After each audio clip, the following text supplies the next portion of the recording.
네, 이제 성막의 재료에 이제 총 합이 얼마나 들었는지, 뭐 금이 얼마나 들었는지, 은이 얼마나 들었는지, 또 놋이 얼마나 들었는지를 이야기를 하고 있습니다. 어, 이 성막은 이제 뒤에 열왕기상 그리고 역대하 이렇게 역대상이죠. 역대상에 이제 성소가 아니고 성전, 이게 이제 연결이 되고, 그 다음에 신약 시대에 넘어오면은 이제 교회로 연결이 됩니다. 이제 먼저는 이 성막도 그렇고 성전도 그렇고 제일 중요한 게 하나님의 임재예요. 하나님의 임재, 거기 하나님이 계신다라는 거죠.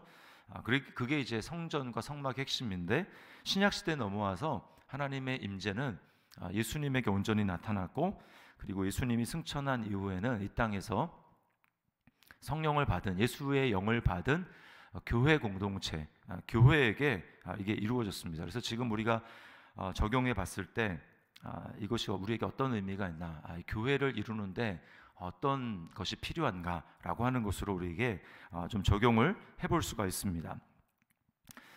먼저 우리가 좀 생각해 볼 수 있는 것은, 교회 안에는 교회가 세워지는 데는 모두의 헌신으로 세워진다라는 거예요. 여기 이제 만드는데, 성막을 만드는데 공을 세운 사람들이 있습니다. 오늘 이름이 나오는데, 이 부살렐이라는 사람과 오홀리압이라는 사람이 나오죠. 이 사람이 성막에 쓰이는 모든 기구들을 만들었습니다. 그 다음에 만들기만 하면 되지 않죠. 만든 다음에 그것을 유지하고 관리하는데 또 쓰임받는 사람들이 있어요. 누굽니까? 제사장들과 레위 사람들이죠. 그래서 특별히 레위 사람들을 보면은 한 이제 셋으로 나눠 가지고 성막이 이제 계속 이동하죠. 그럴 때마다 성막을 이제 다시 다 해체하고 또 이제 멈추면 또 다시 이제 성막을 세워야 되는 이런 일을 합니다. 그때 누구는 어떤 일을 하고, 어떤 이제 자손은 어떤 일을 하고, 어떤 자손은 어떤 일을 하고, 이게 다 나누어져 있었어요. 이런 관리하는 사람들이 있었습니다. 자, 그리고 이 성막을 만들려면 재료가 있어야 되잖아요. 그 재료를 만드는데 물질을 들인 사람들이 있습니다. 오늘 본문에 나오는 것은 재료가 금, 은, 동, 또 여러 가지 실 이렇게 나오지만, 그 외에 뭐 나무도 있고 여러 가지 이제 많이 들였어야 되죠. 이것을 하나님 앞에 드린 사람들이 있습니다.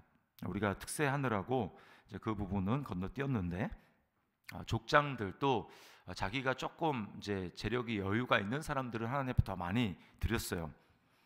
그러나 그렇지 않은 사람들은 적게 드렸습니다. 특별히 오늘 26절 말씀에 보면, 계수된 자가 20세 이상으로 60만 3,550명인 즉 성소의 세겔로 각 사람에게 은 한 배가 곧 반세겔씩이라. 이제 은 같은 경우에 이 60만 3,550명이 하나님 앞에 자신의, 원래는 다 죽었어야 되잖아요. 그 사람들이 애굽에서 다 죽었어야 될 사람들인데 하나님이 그들을 다 이렇게 예수님의 어린 양의 보혈로 다 이끌어내셨잖아요. 그래서 그들이 다 하나님 앞에 생명의 속전, 나는 원래 죽었어야 될 몸인데 하나님이 나를 구원해 주셨습니다라고 하는 의미로 20세 이상의 모든 사람들이 다 반세겔씩을 냈습니다. 이렇게 해서 쌓인 그 금액이 얼마인가 다 따지지 않고 금만 계산했을 때 오늘날의 양으로 1톤이었다고 합니다. 1톤, 어마어마하죠. 금 1톤. 그리고 가격이 얼마냐? 이제 현재의 시세로 환산했을 때 750억에 해당되는 어마어마한 그 금액이 금만 이렇게 모여졌어요. 그것으로 성막을 세운 것입니다. 그러니까 여기 이걸 뭘 보여주냐면, 특별히 생명의 속전을 받은 사람으로서 얼마 안 되는 반세겔의 은을 하나님 앞에 드렸죠. 그 모든 것들이 다 모여서 이 성막을 만드는 데 세워졌다라고 하는 것은 무엇입니까? 우리가 예수 그리스도의 보혈로 씻김을 받고 구원을 받았어요. 우리는 원래 영원히 죽었어야 될 사람들인데 하나님께서 우리를 이 세상 가운데 건지셔서 영원한 하나님 나라의 소망을 가질 수 있는 그런 사람으로 새 생명을 얻은 사람들로 만들어 줬습니다. 그러면 우리가 그것을 가지고 하나님 앞에 적지만 내 내 것을 주님 앞에 드립니다라고 하는 이 성도의 헌신. 그러나 헌신이라고 말하기도 참 부끄럽지만, 왜냐하면 주님이 우리를 구원해 주셨기 때문에 다 우리 주님의 것이잖아요.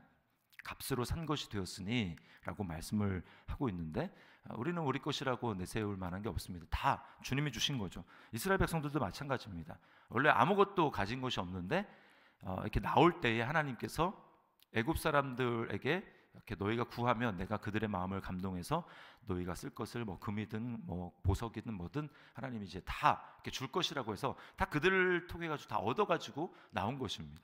우리도 마찬가지죠. 그래서 헌신이라고 이야기하기가 좀 죄송하긴 하지만, 그래도 우리의 것을 감사함으로 하나님 앞에 드릴 때에 그렇게 주님의 몸된 교회는 헌신으로, 이렇게 많은 사람들의 섬김과 헌신으로 세워진다라는 거예요.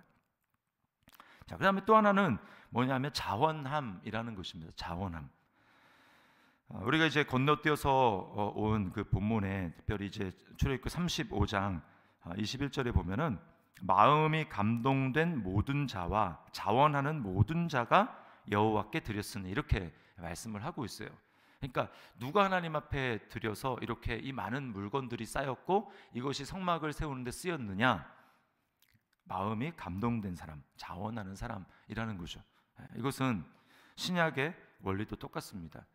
우리가 지난주에 그 마지막으로 외웠던 암송 구절, 후히 드리는 살, 고린도후서 9장 7절 우리가 외웠잖아요.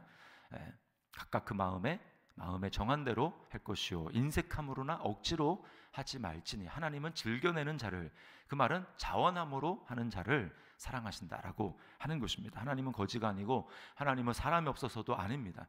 그러나 그 일을 자원함을 주시고 우리에게 기쁜 마음을 주셔서 그 일에 동참함으로 하나님이 주시는 은혜를 우리가 누리고 그 특권을 우리가 바라보면서 감사하도록 하기 위해서 하나님이 사실은 우리에게 기회를 주시는 거죠. 그래서 내가 드렸다고 해서 자랑하는 것이 아니라 하나님이 내게 은혜를 주셨구나, 나 아니면 다른 사람도 이 일을 할 수 있는데 하나님이 나에게 이런 섬김의 은혜를 주셨구나라고 하는 것을 깨닫고 하나님의 은혜에 동참하는 것이죠. 그래서 우리는 자원함으로 억지로 마치 나 아니면 안 될 것처럼, 또는 내가 이것이 되자는 것처럼 하나님 앞에 드리는 것, 이것이 아니라 기쁘고 자원하고 감사함으로 하나님 앞에 드려야 된다라는 것입니다. 자, 그럴 때 주님의 몸이 세워지게 되는 거예요. 자, 그리고 이제 또 하나 우리가 기억해야 될 것은 교회 공동체가 이제 몸이라는 것입니다. 몸. 이게 고린도전서 12장에 바울 사도가 이야기하죠. 몸 안에는 여러 지체가 있다라고 이야기를 합니다. 여러 지체. 그래서 그 지체가 서로 하나가 되어서 섬길 때에 이제 몸이 세워진다, 이렇게 이야기를 하죠. 그래서 지체 중에 어떤 것은 눈에 잘 보이는 지체가 있고 또 어떤 것은 우리 몸 속에 있는 지체가 있습니다. 그러나 사람들은 이제 눈에 드러나는 그런 지체들을 굉장히 중요하게 생각하죠. 저게 정말 귀해 보인다, 저게 더 중요한 것 같다. 그리고 눈에 잘 보이지 않고 보이지 않는 섬김에 대해서는 사람들이 잘 알아보지 못하고 그것의 가치를 이렇게 인정해 주지 못하는 그런 경향이 있습니다. 그러다 보니까 우리가 때때로 어떤 유혹에 휩싸이냐면 잘 드러나는 곳에서 사람들로부터 인정과 칭찬과 그것을 받으려고 하는 그런 마음이 다 있어요, 우리에게. 그래서 저거는 해도 별로 티도 안 나는 섬김이잖아. 그러면 그런 일에 대해서는 이제 다 그런 건 아니겠지만 이렇게 별로 이렇게 인기가 없고, 그런 섬김의 자리는 별로 인기가 없고, 그리고 또 이제 막 이렇게 튀고 막 이런 그런 교회에서 섬김을 하는 이런 사람들에 대해서 굉장하게 대단한 것 같고 이렇게 이제 많은 사람들이 인정해주고 하는 것을 이렇게 보게 됩니다. 그러나 과연 그런가? 하나님도 그런가?라고 했을 때 다르죠. 성경이 그래서 뭐라고 합니까? 사람은 외모를 보나 하나님은 중심을 보신다, 이렇게 말씀을 하는데, 하나님은 우리의 마음 속에 동기를 보시고 그것이 정말 주님을 사랑하는 동기로 행해지지 않는다면 주님 앞에 우리가 칭찬받기가 어렵죠. 하나님이 인정하시지가 않습니다. 그래서 오늘 본문에 크게 이제 재료가 네 가지가 나오잖아요. 금이 나오고 은이 나오고 동이 나오고 또 이제 여러 가지 실이 나옵니다. 사람들이 보기에는 이 금운동이 어떻게 구분되냐면 금은 제일 안쪽에 있는 거예요. 성막의 제일 안쪽. 그래서 사람들이 보이지 않아요. 그래서 제사장이 들어가고 또 대제사장이 들어가는 성소와 지성소, 거기에 쓰여졌던 물품들이 다 금으로 만들어졌습니다. 근데 사람들은 안 보여요. 사람들에게는 안 보이죠. 그리고 밖으로 나와서 이제 들어가는 게 은도 있고, 그리고 이제 뜰에 있는 여러 가지 이제 기구들은 다 노수로 만들어졌습니다. 그래서 디모데 전서과 후서가 보면 바울 사도가 이런 말을 하죠. 하나님의 집에는 금그릇도 있고 은그릇도 있고, 그리고 토기도 있다. 토기, 질그릇도 있고, 또 귀 쓰는 그릇도 있고 천이 쓰는 그릇도 있다라고 말씀을 합니다. 그러나 정작 중요한 건 뭐냐? 그러나 재료가 얼마나 다른 사람들이 보기에 대단하다, 정말 번쩍번쩍한다, 이게 중요한 게 아니고 뭐가 중요하냐면 그러나 중요한 것은 거룩합니다. 이렇게 얘기하죠. 쓰심에 합당하게 깨끗하게 하는 것, 이것이 중요한 것입니다. 금 그릇이라 할지라도 거기에 뭐가 이렇게 오물이 묻었거나 그러면 그것을 쓸 수 없지 않습니까? 그러나 똑같은 거예요. 그래서 저 사람이 되게 귀해 보인다, 막 저 일이 굉장히 대단해 보인다라고 하더라도 그 부분, 그 섬기는 사람이 그 마음의 중심에 정말 주님을 사랑하는 마음으로 정말 그렇게 섬기면 하나님 보셨을 때는 그게 얼마나 귀한 일인가, 얼마나 대단하게 중요한 일처럼 보이는가, 그것보다는 정말 주님을 사랑하는 마음으로 남들이 별로 인정하지 않는 하찮아 보이는 그런 일이지만 그 일을 섬겼을 때 주님이 그 일을 귀하게 보신다는 것, 그리고 하나님 앞에 섰을 때에 상을 받는 사람은 바로 그런 사람이라는 것입니다. 그래서 인간들이 바라보는 것과 너무나 많이 다를 수 있다는 거죠.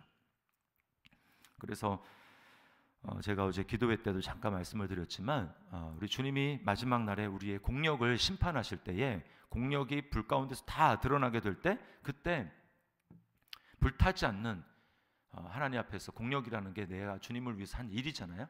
일 타지 않기 위해서 우리가 늘 마음속에 간직해야 될 게 뭐냐? 정말 내가 이것을 하나님을 생각하고 주님을 바라보는 마음으로 이것을 섬기고 있는가라고 하는 것입니다. 그건 바로 사랑이죠, 사랑. 그래서 바울 사도가 12장에 이 몸의 지체, 어떤 지체는 귀하게 보이고 어떤 지체는 별로 귀하지 않게 보이는데, 그래서 어떤 사람은 고린도 교회 안에서 내가 막 이런 은사를 가졌다 굉장히 자랑을 하고 이러는데, 정작 중요한 것은 내가 너희에게 더 귀하고 더 큰 것을 보이겠다라고 하면서 13장에 넘어와서 뭘 얘기합니까? 사랑을 얘기하죠. 사랑. 대단한 방언을 하고 천사의 말을 할지라도 사랑이 없으면, 또 예언의 능, 대단하죠. 저 사람 어떻게 그걸 다 아나? 예언을 합니다. 모든 비밀을 다 알아요. 모든 지식을 다 알고, 또 대단한 믿음이 있어가지고 막 산을 다 옮겨, 이 산더러 빠져서 저 산으로, 이 산더러 들려서 저 산에, 저 바다에 빠져라. 그 믿음 있으면 그런 일을 한다고 했잖아요. 그런 일이 막 일어납니다. 그런데 사랑이 없다면 자기는 모든 거 다 팔아가지고 다 구제해요.